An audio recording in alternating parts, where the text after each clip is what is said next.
Bienvenue dans un nouvel épisode de Plot Twist. Aujourd'hui, nous allons parler de la laïcité. L'intitulé de l'épisode d'aujourd'hui sera l'anatomie d'un doute. C'est-à-dire qu'on va s'aventurer sur un sujet profond, un sujet qui sème le doute partout dans la société, surtout dans la société malienne. Nous allons parler de la laïcité. Qu'est-ce que la laïcité? Elle signifie la neutralité de l'État par rapport à la liberté de religion, la liberté de culte. Mais cette laïcité a vraiment des questions profondes, des questions sociales, culturelles et religieuses. Je vais vous mettre en situation dans 3 contextes, de 3 personnes différentes. Ceci est une fiction. Nous allons commencer par Aïssata, 17 ans, une jeune fille qui porte le voile depuis très longtemps. Aïssata se dirige à l'école un lundi matin. Elle arrive à la porte, tombe nez à nez sur un surveillant. Le surveillant lui dit « Aujourd'hui, il n'y a pas de voile.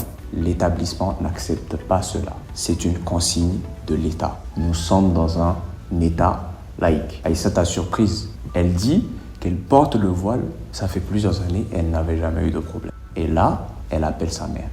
Sa mère conteste, mais le directeur reste ferme. Le directeur lui dit, et je cite, « Nous n'acceptons plus le voile. C'est pour préserver la neutralité de l'établissement. » Maintenant, qu'est-ce que Aïssata a fait de mal?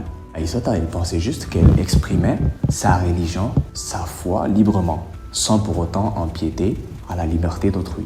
Maintenant, nous allons prendre exemple sur Moussa. Moussa est un jeune de 25 ans, travaille à la mairie de Ségou. Un jour, Moussa a décidé de laisser pousser sa barbe. Je tiens à préciser que Moussa est un musulman. Il a décidé de laisser pousser sa barbe et lorsqu'il est arrivé à la mairie, tout le monde l'a pointé du doigt.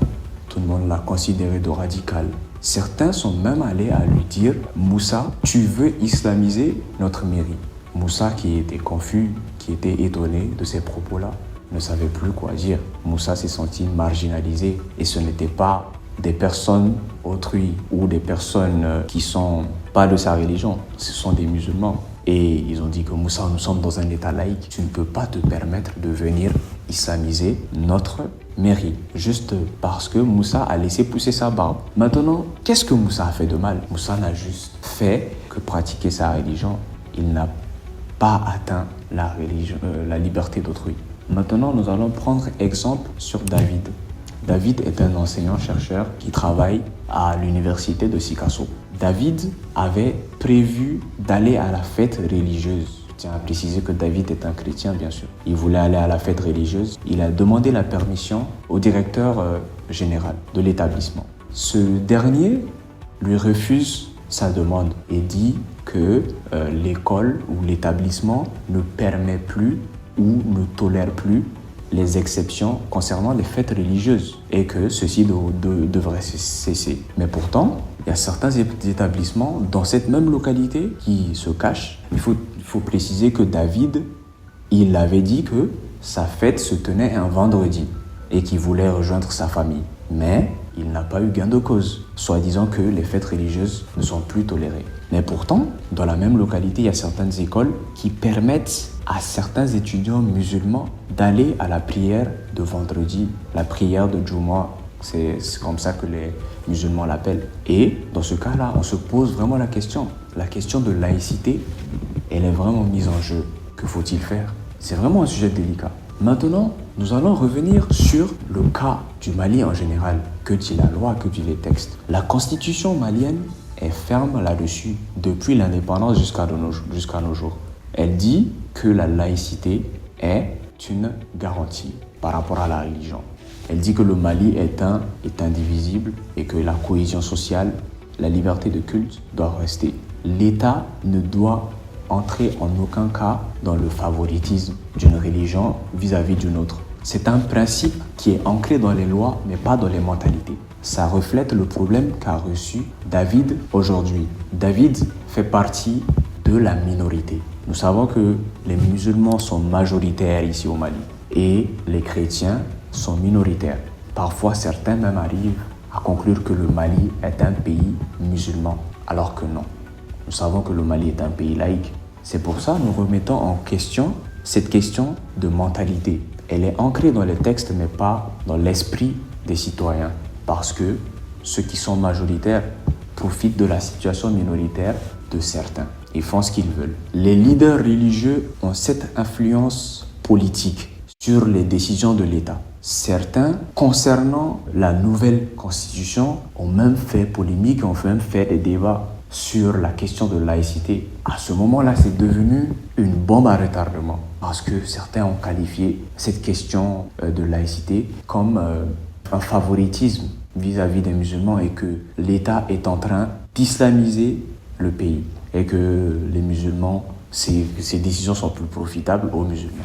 Maintenant, ça pose un réel problème parce qu'il y a des musulmans, il y a des chrétiens. Et les chrétiens vont sûrement se sentir mal à l'aise par rapport à cette situation. Comme je disais tantôt, le cas de David. David s'est posé la question, et moi, est-ce que ma foi compte dans tout cela? Parce que David a remarqué que les musulmans pouvaient aller à la mosquée. Mais lui, il ne peut pas aller à sa fête religieuse. Pourtant, il a sa foi, il a ses pratiques, il a ses dates d'événements. Maintenant, la question est de savoir, est-ce que cette laïcité est vraiment profitable pour certains et cette laïcité, est-ce qu'elle est vraiment défavorable pour certains? Parce que les deux situations sont envisageables. Maintenant, que faut-il faire? Certains disent, soit on impose la laïcité, soit on l'abandonne. Mais ici, nous allons essayer de poser les choses. Nous allons réfléchir, nous allons essayer de comprendre et nous allons tirer une conclusion. La question, ça ne sera pas s'il faut la laïcité ou non. Mais la vraie question sera quelle laïcité, pour qui et comment l'appliquer. Je vous invite tous à réfléchir par rapport à cette situation, par rapport à cette question de laïcité qui a un réel engouement sur notre société, qui a un impact sur la cohésion inter-religion et les pratiques entre les citoyens. Que faut-il faire réellement? C'était l'anatomie d'un doute, un doute que je pense, ou du moins que j'espère qu'on aura des éclaircissements par rapport à tout un chacun, parce que je tiens à le rappeler, Plot Twist cherche des réponses. Plot Twist n'est pas là pour mettre en évidence. C'était le 2e épisode du podcast Plot Twist. Merci pour votre attention et j'espère que ces questions vous feront réfléchir et encore réfléchir. Merci.